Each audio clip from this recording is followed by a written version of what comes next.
নমস্কার, আপনারা দেখছেন ঈশান বাংলার night bulletin news powered by SR dental studio. সংবাদ শুরু করার আগে দেখে নেব আজকের বিশেষ সংবাদ শিরোনাম। কংগ্রেস থেকে বড় ভাঙন, মুখ্যমন্ত্রীর বিস্ফোরক মন্তব্য।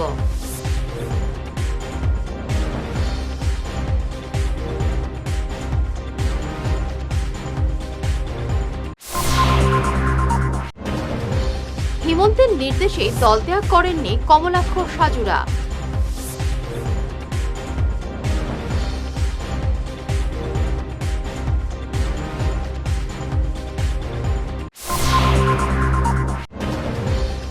মহাশিব চতুর্দশী ঘিরে জনসমুদ্র সিদ্ধেশ্বর কপিলাশ্রম প্রাঙ্গণে।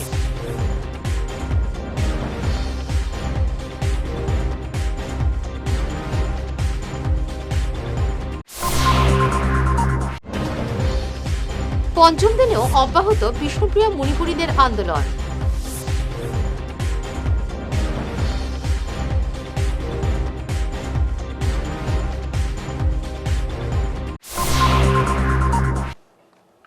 শুরু করছে বিস্তারিত ঈশান বাংলা নাইট বুলেটিন নিউজ। রাজ্য রাজনীতিতে ফের শোরগোল। এবার সরাসরি দুই হেভিওয়েট কংগ্রেস নেতার ভবিষ্যৎ নিয়ে ভবিষ্যৎবাণী করলেন মুখ্যমন্ত্রী হিমন্ত বিশ্ব শর্মা। মুখ্যমন্ত্রী দাবি করেন, বিরোধী শিবিরে বড়সড় ধস নামতে চলেছে। 2027 সালের মধ্যে দল ছাড়বেন বিরোধী দলনেতা দেবব্রত শইকীয়া। 2029 সালের লোকসভা ভোটের আগে হাত শিবির ত্যাগ করবেন সাংসদ প্রদ্যুৎ বরদলৈ। মুখ্যমন্ত্রীর এমন মন্তব্যে তোলপাড় রাজনৈতিক মহল।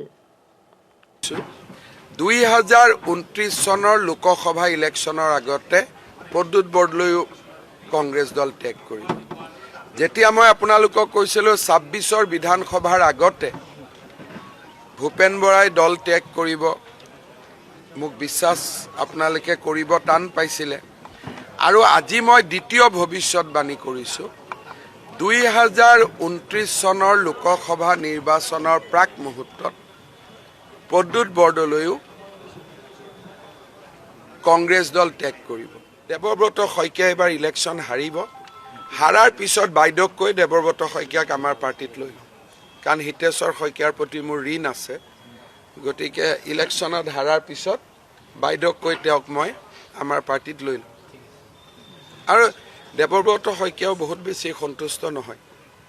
তেওঁৰো কথা বাৰ্তা আপোনালোকক মই কি ক'ম, কেমেৰাত কোৱাটো বাদ দিয়ক, অফ কেমেৰা কি কৈ থাকেতো আপোনালোকে জানি। আৰু মোক আপোনালোকে এনেই এইবিলাক সোধে, অফ কেমেৰাটো আপোনালোকক কংগ্ৰেছৰ চবেই কথা কৈয়ে থাকে, হয় নহয়? প্ৰদ্যুৎ বৰদলৈ 29ত হ'ব, লোকসভা ইলেকশ্যনৰ আগত। দেৱব্ৰত শইকীয়া 27 ইলেকশ্যনৰ পিছত হ'ব, 27 পিছত, 26 পিছত মানে 27 হ'ব। আৰু প্ৰদ্যুৎ বৰদলৈ 29 আগে আগে হ'ব, কাৰণ প্ৰদ্যুৎ বৰদলৈয়ে ভূপেন বৰাতকৈ বেছি অপমান পাব। আজি মই ভৱিষ্যৎবাণী কৰিছোঁ। মহাশিবরাত্রি উপলক্ষে বরাক উপত্যকার তীর্থক্ষেত্র কপিলাশ্রম তথা শ্রী শ্রী সিদ্ধেশ্বর শিব মন্দির প্রাঙ্গণে ভক্ত সমাগমে জনসমুদ্রের রূপ নিয়েছে। বরাকের 3 জেলা ছাড়াও প্রতিবেশী রাজ্য ত্রিপুরা, মণিপুর, মিজোরাম এবং মেঘালয় থেকে ভক্ত সমাগম হয়েছে। এছাড়া দেশের বিভিন্ন প্রান্তে 50,000-এরও বেশি সনাতনী পুণ্যার্থীরা ভিড় জমিয়েছেন। রবিবার সন্ধ্যা থেকেই সিদ্ধেশ্বর শিব মন্দির প্রাঙ্গণ উৎসব মুখর হয়। সোমবার বিকেল পর্যন্ত ভোলেবাম হর হর মহাদেব ধ্বনিতে মুখরিত ছিল মন্দির প্রাঙ্গণ। শিব চতুর্দশী ঘিরে ভক্তদের নিরাপত্তার জন্য প্রশাসনের তরফে বিভিন্ন পদক্ষেপ গ্রহণ করা হয়। আজকে আপনাদের এই চ্যানেলের মাধ্যমে আমি ধর্মপ্রাণ সনাতনী ভাই বোনদেরকে শিবরাত্রি উপলক্ষে অভিনন্দন এবং শুভেচ্ছা জ্ঞাপন করছি। আপনারা সবাই মন্দিরে এসেছেন আজকের এই পুণ্যতিথিতে শিবরাত্রি উদযাপন সম্পর্কে। গতিকে আমরা মন্দির কমিটির পক্ষ থেকেও যথাবিহিত আপনাদের সুবিধার্থে কাজ করার চেষ্টা করেছি। ল অ্যান্ড অর্ডার কোনো যাতে উচ্ছৃঙ্খল পরিবেশের সৃষ্টি না হয় তার জন্য পুলিশ প্রশাসন, নদীতে যাতে কোনো দুর্ঘটনা না ঘটে তার জন্য এসডিআরএফ বাহিনী, মেডিকেল টিম, যদি কেউ হঠাৎ করে কোনো অসুস্থতা বা বোধ করেন তারপর অজস্র স্বেচ্ছাসেবক আমরা নিয়োগ করেছি যাতে ভক্তবৃন্দের কোনো অসুবিধা না হয়। আজকের দিনটি খুব সুন্দরভাবে কাটলো, যেন একটি বিরাট আমাদের সিদ্ধেশ্বর শিব মন্দির যেন একটি পুণ্যভূমিতে রূপান্তরিত হয়েছে। সবার বুকে হাসি, গতিকে সেই হাসি ভগবান শিবের কাছে প্রার্থনা জানাই, এই হাসি যাতে সনাতনী ভাই বোনদের মধ্যে চিরস্থায়ী থাকে, সেই জন্য আমার প্রার্থনা। আজকের দিনটিতে আমরা সবাই এখানে সমবেত হয়েছি বা সবাই একসঙ্গে আছি। মণিপুর, ত্রিপুরা ইত্যাদি পার্শ্ববর্তী ডিস্ট্রিক্ট থেকে অজস্র ভক্তবৃন্দ আমাদের এই মন্দিরে এসেছেন আজকের এই পুণ্যতিথি উপলক্ষে। গতিকে সবার প্রতি থাকলো শ্রদ্ধা জ্ঞাপন এবং অভিনন্দন। সবাই আসবেন, সময় সুযোগ পেলেই মন্দিরে আসবেন। আজকের দিনে প্রায় এখন পর্যন্ত গতকালকে সন্ধ্যাবেলা অর্থাৎ বিকেল বেলা 4:50 থেকে শুরু হয়, আজকে এখন পর্যন্ত প্রায় 50,000 আনুমানিকভাবে 50,000 ভক্তবৃন্দের সমাগম ঘটেছে আমাদের এই মন্দিরে। উত্তর করিমগঞ্জের কংগ্রেস বিধায়ক কমলাক্ষ দে পুরকাস্ত এবং সুনাইর ইউডিএফ বিধায়ক করিমউদ্দিন বরভূঁইয়া বিজেপি এজিপি মুখী হলেও কেন এখন পর্যন্ত দল ত্যাগ করেননি? রাজ্য বিধানসভা ভোটের প্রাক্কালে এ নিয়ে এখন জোর চর্চা চলছে। তখন কি বললেন মুখ্যমন্ত্রী হিমন্ত বিশ্ব শর্মা? সোমবার মুখ্যমন্ত্রী শর্মা বলেন, আমার সঙ্গে সুসম্পর্ক থাকা সুনাইর বিধায়ক করিমউদ্দিন বরভূঁইয়া হোক, চাই উত্তর করিমগঞ্জের বিধায়ক কমলাক্ষ দে পুরকাস্ত, বসন্ত দাস কিংবা শশীকান্ত, তারা বহু আগেই দল ছাড়তে চেয়েছিলেন, কিন্তু আমি তাদেরকে বলেছি আগামীতে রয়েছে রাজ্যসভার নির্বাচন। অসমে রাজ্যসভার 3টি আসন খালি হবে, তাই ওই 3 আসনে জয় সুনিশ্চিত করার জন্য তাদেরকে পদত্যাগ না করতে বলেছি। আমার কথায় তারা দল ত্যাগ করেননি। আমি ৰাজ্যসভাৰ ইলেকশ্যন আছে, ভোট 3টাটো আমাক লাগিব। গতিকে আমি আমাৰ লগত যি সম্পৰ্ক আছে, সোণাইৰ বিধায়কে হওক, বসন্ত দাসে হওক, কমলাক্ষ হওক, শশীকান্ত হওক, তেওঁলোকে যদি পদত্যাগ কৰিব বহুদিন আগৰ পৰাই আগ্ৰহ কৰি আছে। আমি কৈছোঁ এতিয়া পদত্যাগ কৰিব নালাগে। ৰাজ্যসভাৰ ইলেকশ্যন আছে, 3টা সিট আছে, অসমৰ কাৰণে গুৰুত্বপূৰ্ণ, অলপ অপেক্ষা কৰক। ফের ভুলুণ্ঠিত মানবতা। এবার কোকরাঝাড় জেলার গোসাইগাঁও মহকুমার হাজরাও বাড়িতে সংঘটিত হলো সভ্য সমাজকে লজ্জানত করার ঘটনা। 56 বছরের শামসুল হক নামের ব্যক্তির কামনার বলি হলো 7 বছরের এক নাবালিকা। এই ঘটনায় অবশ্য পুলিশ গ্রেফতার করেছে লম্পট শামসুল হককে। ন্যাক্কারজনক এই ঘটনাটি সংঘটিত হয়েছে সোমবার সকাল 10টা নাগাদ। ঘটনা প্রকাশ্যে আসলে উত্তেজিত জনতা শামসুলের ঘর ভেঙে গুড়িয়ে দেয়। খবর পেয়ে ছুটে আসেন কোকরাঝাড় জেলার অপরাধ শাখার পুলিশ সুপার আজিজা গুলেনুর, গোসাইগাঁও মহকুমা পুলিশ প্ৰধান মন্টুৰাম বৰাৰ নেতৃত্বে পুলিশ বাহিনী। লগালগ ধৰিছোঁ, তেওঁক আমি এতিয়া আমাৰ যিটো প্ৰচেছৰ আমি কৰিম আৰু বাকীখিনিতো গমেই পায়। ঘটনাটো যিহেতু বাচ্ছা লৈহে আমি নিজে চিৰিয়াছলি লৈ পেলাই আমি তেওঁক এতিয়াই ধৰা হ'ল। এইখিনি জেগাতে আমি নিজে আহি পেলাই আমি ধৰিলোঁ। তো এতিয়া আমাৰ আগন্তুক ব্যৱস্থাখিনি হ'ব। এবারে নিচ্ছি সামান্য একটি বিরতি, সঙ্গে থাকুন। শহর বদলায়, ফ্যাশন বদলায়, কিন্তু কিছু আবেগ চিরকাল অমলিন। শিলচরের খান জুয়েলার্সে পা রাখতেই সেই আভিজাত্যের ছোঁয়া অনুভব করলাম। শান্ত পরিবেশ, মার্জিত ডেকোরেশন আর হীরা সোনার এক অনন্য সংগ্রহ। প্রতিটি গয়না যেন নিখুঁত শিল্পকর্ম। আধুনিক এক্সক্লুসিভ ডিজাইনের সঙ্গে রয়েছে 51 বছরের অটুট বিশ্বাস ও ঐতিহ্য। মায়ের জন্য ভালোবাসার উপহার হোক বা জীবনের বিশেষ মুহূর্ত, খান জুয়েলার্স মানেই স্মৃতিকে করে তোলা আরও মূল্যবান। আপনি কবে আসছেন আপনার প্রিয় মুহূর্তটি সাজাতে? আপনার হাসিকে আরও উজ্জ্বল এবং সুন্দর করতে বরাক উপত্যকায় এখন সবচেয়ে উন্নত dental care SR dental studio. আমরা নিয়ে এসেছি সম্পূর্ণ ডিজিটাল ডেন্টাল ইকোসিস্টেম। আমাদের পরিষেবা একাধারে অ্যাডভান্সড, অ্যাকিউরেটেড এবং অ্যাসিওর্ড। আর আপনার জন্য রয়েছে একটি বিশেষ সুযোগ। আমাদের স্টুডিওতে দাঁতের চেক আপ করানো যাবে সম্পূর্ণ বিনামূল্যে। আপনাদের অনুরোধে আগামী 28 ফেব্রুয়ারি পর্যন্ত এই সময়সীমা বাড়ানো হয়েছে। তাই আর দেরি না করেই আজই চলে আসুন। আমাদের ঠিকানা শিলচর আঙ্গিরখাড়ি পয়েন্ট, SR মেট্রোর উপরতলায়। বিস্তারিত জানতে ফোন করুন 8638246619 এই নম্বরে। SR ডেন্টাল স্টুডিও, আধুনিক হাসির নয়া ঠিকানা। ঈশান বাংলা নিউজের বিশাল দর্শক ভিত্তির সঙ্গে যুক্ত হয়ে তাৎক্ষণিক পৌঁছে যান হাজার হাজার গ্রাহকের কাছে। কেবল টিভি, ইউটিউব এবং সোশ্যাল মিডিয়ায় একযুগে আপনার ব্যবসার ব্যাপক প্রচার। শক্তিশালী বিজ্ঞাপন দিন, আকর্ষণীয় ভিডিও তৈরি করুন আর সবাইকে জানিয়ে দিন আপনার উপস্থিতি আবশ্যক। নম্বর 1 ঈশান বাংলা নিউজ, যেখানে খবরের বিশ্বস্ততা আপনার প্রচারের শক্তি। ফিরে এলাম অন্যান্য সংবাদ নিয়ে। ভক্তি, শ্রদ্ধা আর আধ্যাত্মিক আবহে মালুগ্রাম পঞ্চানন শিববাড়িতে উদযাপিত হল দুদিনব্যাপী শিব চতুর্দশী ব্রত। প্রতি বছরের মতো এবারও কঠোর ধর্মীয় শাস্ত্রীয় নীতি মেনে এই উৎসব পালিত হয়। এই উৎসবকে ঘিরে স্থানীয়দের মধ্যে ছিল ব্যাপক উৎসাহ উদ্দীপনা। মালুগ্রাম পঞ্চানন শিব মন্দির বিশ্ব হিন্দু পরিষদ পরিচালনায় আমাদের প্রত্যেক বছর মহাশিবরাত্রি উৎসব পালন করা হয়। আমাদের মন্দিরের দেড়শত বৎসর পুরানো মন্দির। সেই মন্দিরে অনেক ভক্তবৃন্দ দূর দূর থেকে এসে পূজা দিয়ে ফল প্রাপ্তি করে যান। আমাদের মন্দিরে কালী মন্দির আছে, কালী মাতার মন্দির আছে, দক্ষিণেশ্বর মায়ের গোবিন্দ মন্দির আছে। এই পঞ্চানন শিব মন্দির অনেক সিদ্ধা পুরুষরা সিদ্ধিপ্রাপ্ত করে গেছেন। তাই দয়া করে সবাই পঞ্চানন শিব মন্দিরে মালুগ্রাম, শিলচর মালুগ্রাম পঞ্চানন শিব মন্দিরে আসবেন, এসে বাবাকে দর্শন দিয়ে যাবেন। হর হর মহাদেব। আজ শিবরাত্রির দ্বিতীয় প্রহর, দ্বিতীয় রজনী। এই দ্বিতীয় রজনী এত ভক্তবৃন্দের সমাগম হয়েছে যা বলা উচিত না। এখনও প্রায় 1000-2000 ভক্তবৃন্দরা এসে বাবার মাথায় জল ঢেলে দিয়েছেন এবং দিচ্ছেন। 5-6টা পর্যন্ত চলবে। এখন পর্যন্ত কতটুকু দিয়ে দিয়েছেন? এখন পর্যন্ত আমাদের 2000 উপরে চলছে, 2000 আরও আসবে। তো আগামীকাল আমাদের এই মন্দিরে মহাপ্রসাদ বিতরণ হবে, অর্থাৎ পারানা, যেটাকে আমরা পারানা বলি। পারানা অনুষ্ঠানটা আগামীকাল দুপুরবেলা হবে। তাই এলাকার জনগণকে, ভক্তবৃন্দকে আমাদের সানুনয় অনুরোধ, আপনারা দলে দলে আসবেন, প্রসাদ গ্রহণ করবেন এবং সবাই যেন আনন্দ উপভোগ করতে পারেন। মহাশিব চতুর্দশী তিথি গতকাল বিকাল 5টার থেকে শুরু হয়েছিল। আমাদের মালুগ্রাম স্থিত শ্রী শ্রী পঞ্চানন শিববাড়িতে গতকালকে থেকেই ভক্তদের ঢল নেমেছিল। প্রায় 1500 মতো লোক ভক্ত গতকালকে শিব চতুর্দশী উৎসব পালন করেছেন, মন্দিরে এসেছেন। আজকে প্রায় 7টা থেকে সকাল হাজার হাজার লোকের সমাগম হয়েছে ভক্তদের।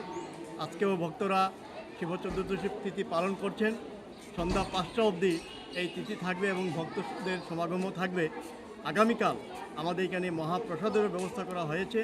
আমি এই চ্যানেলের মাধ্যমে সকল ভক্তবৃন্দদের কাছে অনুরোধ করছি, আপনারা আগামী দিনেও আসবেন, মহাপ্রসাদ নিয়ে যাবেন। আমাদের পঞ্চানন শিববাড়ির পক্ষ থেকে আমরা বিনম্র প্রার্থনা সেটাই। নিজেদের দাবি থেকে এক চুলও সরে আসতে রাজি নয় বিষ্ণুপ্রিয়া মণিপুরীরা। আজ পঞ্চম দিনেও তাদের সত্যাগ্রহ আন্দোলন অব্যাহত রয়েছে শিলচরে। আন্দোলনকারীরা হুমকি দিয়ে বলেন, তাদের 4 দফা দাবি মানা না হলে তারা অন্য পথে হাঁটতে বাধ্য হবেন। গড়ে তোলা হবে বিষ্ণুপ্রিয়া মণিপুরীদের আলাদা রাজনৈতিক দল। সরকারের সব ধরনের ট্যাক্স না দেওয়ার হুমকি দেন তারা। বিধানসভার চলতি বাজেট অধিবেশনে বিল পাশ করতে হবে, এমনই সাফ জানিয়ে দেন তারা। আসাম সরকার অমানবীয় সরকার, যার কোনো মানবতা নেই। ভারতবর্ষ তথা আসামের নাগরিক হয়ে ন্যূনতম নিজের মাতৃভাষায় পড়াশোনা করা এবং ভারতবর্ষ তথা আসামের শিক্ষা, সংস্কৃতি, আর্থিক দিক দিয়ে পিছপড়া শ্রেণী, যার কিছু সুবিধা এই দরিদ্র সম্প্রদায়ের মানুষগুলা পাওয়া, এটা সংবিধানেই লেখা রয়েছে। আজ দেখা যাচ্ছে ওই সংবিধানে প্রদত্ত ভারতীয় নাগরিকদের জন্য প্রদত্ত সুযোগ সুবিধা পেতে হলে আমাদের এই অবস্থা হতে হয়। এই পঞ্চম দিনে অনশনস্থলী থেকে বারবার অনুরোধ করা হচ্ছে, আপনারা সরকার আজকের ভিতরে ক্যাবিনেট বৈঠকে আমাদের দাবিগুলির অনুমোদন দিয়ে নোটিফিকেশন বিজ্ঞপ্তি জারি করুন। ওই বিজ্ঞপ্তি শীঘ্রই কাছাড় ডিস্ট্রিক্ট কমিশনারের মাধ্যমে আমাদের কাছে পৌঁছলে আমরা আন্দোলন সত্যাগ্রহ ভঙ্গ করব। বিষ্ণুপ্রিয়া মণিপুরীরা আমাদের নিজের রাজনৈতিক দল বানিয়ে আমাদের মানুষকেই আমাদের ভোটগুলো দেবে, এই জোরদার অভিযান শুরু হবে আগামী কয়েকদিনের মধ্যে। বিদ্যুৎ খণ্ডের বেসরকারীকরণ বন্ধ এবং সাধারণ গ্রাহকদের 125 ইউনিট পর্যন্ত বিনামূল্যে বিদ্যুৎ প্রদানের দাবিতে আজ শিলচরে উত্তাল প্রতিবাদ জানালো all Assam electricity consumers association. আজ শিলচরের পানপট্টিতে এপিডিসিএল কার্যালয়ের সামনে বিক্ষোভ প্রদর্শন করে কাছাড় জেলা কোঅর্ডিনেশন কমিটি। আজকে গোটা আসামের প্রত্যেকটি এপিডিসিএল অফিসের এপিডিসিএল অফিসের সামনে এই আন্দোলনটা হচ্ছে, কারণ আসামে আমরা 2022 সন থেকে লক্ষ্য করছি যে জনগণের সঙ্গে কোনো ধরনের কোনো আলাপ আলোচনা না করে হঠাৎ করে স্মার্ট মিটার এসে ঘরে ঘরে বসিয়ে দেওয়া হয়। এবং স্মার্ট মিটার বসানোর পরে আজকে কি হয়েছে, ইতিমধ্যে আমাদের যারা এখানে বক্তব্য রেখেছেন তারা উল্লেখ করে গেছেন যে স্মার্ট মিটারে যে বিল আসে, আমরা একটা জিনিস লক্ষ্য করি, আগে আমরা দেখতাম যে শীতকালে বিল কিছুটা কম আসতো এবং যখন গ্রীষ্মকাল হতো তখন বিল বেশি আসতো, কিন্তু আজকে আমরা কিছুই বুঝতে পারি না, অথচ প্রতিদিন আমাদের কাছ থেকে হাজার হাজার টাকা নিয়ে যাওয়া হচ্ছে। এবং এইভাবে যে লুট হচ্ছে তার সবথেকে বড় প্রমাণ হলো যে গত বছরে এপিডিসিএল 400 কোটি টাকা লাভ করেছে। এতদিন এপিডিসিএল এর পক্ষ থেকে এই কথা বলা হতো যে এপিডিসিএল এর লস হচ্ছে, তাই বিভিন্ন সময়ে ওরা বিদ্যুতের যেটা বিল সেটা বিল ওরা বৃদ্ধি করত। এবার যেহেতু গত বছর 400 কোটি টাকা লাভ হয়েছে, তাই আমরা এপিডিসিএল এর কাছে all Assam electricity consumer association দাবি করছি যে এই 400 কোটির অনুপাতিক হারে সেইভাবে আমাদের বিদ্যুতের মূল্য হ্রাস করতে হবে। আমাদের যে ন্যায্য দাবিগুলো ছিল সরকার কোনোভাবেই সেটা মানতে পারছে না, তার জন্য আমাদের বৃহৎ আকারে সবাইকে নিয়ে আন্দোলনকে এগিয়ে নিয়ে যাওয়ার জন্য আমি সবার কাছে আহ্বান করছি। আমরা দেখতে পাচ্ছি ভারতবর্ষের বিভিন্ন রাজ্যে প্রতিটা গ্রাহককে 125 ইউনিট করে ফ্রি বিদ্যুৎ দেওয়া হচ্ছে, কিন্তু আমাদের সরকার আমাদের রাজ্যে কেন এটা হচ্ছে না, তার জবাব কে দেবে? আগামী দিনে নির্বাচন আসছে, আমি আহ্বান করছি জনগণকে আগামী দিনে নির্বাচনে সরকার পক্ষের প্রতিনিধির কাছ থেকে এই অ্যাসিওরেন্সটা নেওয়ার জন্য, এবং স্মার্ট মিটার প্রত্যাহার করা খুব জরুরি। আমরা যারা স্মার্ট মিটার লাগিয়ে নিয়েছি আমরা বুঝতে পারি না সেই রিডিংগুলো কিভাবে আসে। সেই শীতের নভেম্বর মাসেও যে রিডিং আসে, জানুয়ারি মাসেও সেই রিডিং আসে। আমাদেরকে কিভাবে ঠকিয়ে নিয়ে মুনাফা করা হচ্ছে। 400 কোটি টাকা মুনাফা হয়েছে। আমাদের দাবি এই 400 কোটি টাকার থেকে গ্রাহকদেরকে কিছুটা মুনাফার থেকে যদি রেহাই দেওয়া যেত, এই দাবিটাও আমরা জানাচ্ছি। আবারও বলছি, যে কোনো উপায়ে 125 ইউনিট বিদ্যুৎ প্রত্যেক গ্রাহককে ঘরে ঘরে দেওয়ার জন্য আমি অনুরোধ রাখছি, এবং আগামী দিনে যদি আমাদের দাবি দেওয়া পূরণ না করে তাহলে আমরা বৃহত্তর আন্দোলনে যাব। বরাক উপত্যকার কৃষকদের সুখ দুঃখের সাথী হতে এবং দলীয় সংগঠনকে শক্তিশালী করতে শিলচরে পা রাখলেন অসম কৃষক পরিষদের এক উচ্চ পর্যায়ের প্রতিনিধি দল। সোমবার শিলচর বিমানবন্দরে পৌঁছলে দলের রাজ্য সভাপতি পরেশচন্দ্র বৈশ্য সহ অন্যান্য নেতাদের উষ্ণ সম্বর্ধনা জানান স্থানীয় নেতাকর্মীরা। আসাম গণ পৰিষদৰ ভাতৃ সংগঠন আসাম কৃষক পৰিষদ কাছাৰ জিলা কৃষক পৰিষদৰ সভাপতি সম্পাদক আর বিষয়ববীয়ার সঙ্গে আমরা ক্ষেত দেখলাম, অনেক সুখী হয়েছে। আমাদের খেতিয়ক হইল আমাদের সর্বশক্তিমান আর সম্মানীয় ব্যক্তি। আসাম গণ পৰিষদেও খেতিয়কক সম্মান করে, মর্যাদা দেয়। আমি আশা করি যে কাউসার ফরিদর যে রকম ক্ষেত করছে, এই ক্ষেত আমাদের একটা অনুপ্রেরণা হইবে। আর সারা কাছারে এইরকম ক্ষেত করি যাতে আমার আসামের যেটা আমাদের গ্রাম্য অর্থনীতি, আমার যেটো গ্রামের যেটো ইকোনমিক স্ট্যাটাস, এটা আমি বড়াইতে লাগে। আমি আশা করি কৃষক পরিষদের সভাপতি হিসাবে সার্টেনলি আমাদের কৃষক পরিষদ কৃষকের সঙ্গে থাকবে, কৃষকের বাসায় থাকবে, আরও কৃষকের সঙ্গে আলাপ করিয়া ওনার যেটো প্রবলেম, এই প্রবলেমটা আমি ডিপার্টমেন্টের সঙ্গে আলাপ করে সমাধান করতে লাগে। শেষ করার আগে বিশেষ বিশেষ ঈশান বাংলা নাইট বুলেটিন নিউজ আরও একবার। কংগ্রেস থেকে বড় ভাঙন, মুখ্যমন্ত্রীর বিস্ফোরক মন্তব্য।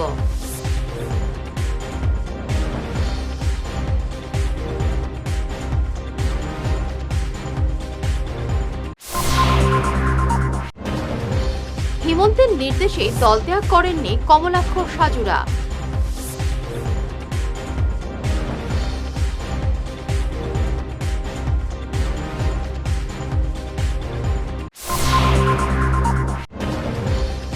মহাশিব চতুর্দশী ঘিরে জনসমুদ্র সিদ্ধেশ্বর কপিলাশ্রম প্রাঙ্গণে।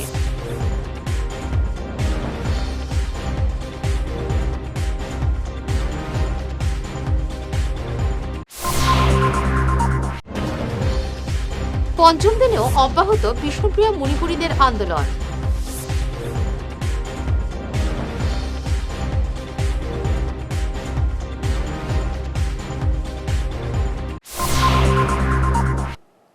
এখনকার মতো ঈশান বাংলা নাইট বুলেটিন নিউজ এ পর্যন্তই। নমস্কার।